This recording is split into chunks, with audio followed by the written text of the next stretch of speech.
How to fix NAT type unavailable on Xbox Series XS.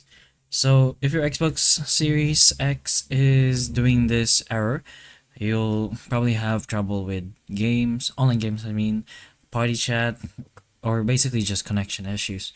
There's a few things you can try, but before doing those, you can go ahead and try restarting your router. That usually just works for many users. But first of all, go ahead into your settings. What you're gonna do from here is go to your network settings, and you're gonna have to test your NAT type first.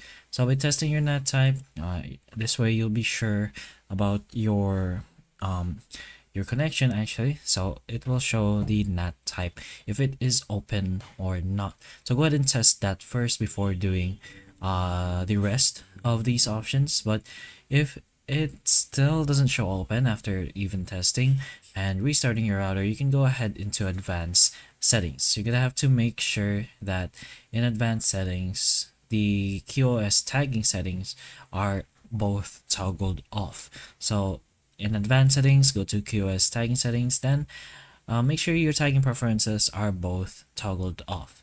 After doing this, you can go ahead and try restarting your Xbox, or you could go ahead and try testing your NAT type first. But that's a single option you could go ahead and try to potentially help you with this problem. This has worked for some users, and if it doesn't work for you, then it's probably just an internet connection issue, and you're gonna have to solve it in a different indirect way. So you can go ahead and test on different platforms like YouTube to see if you're lagging from there, and if you are, then of course it's an internet connection problem.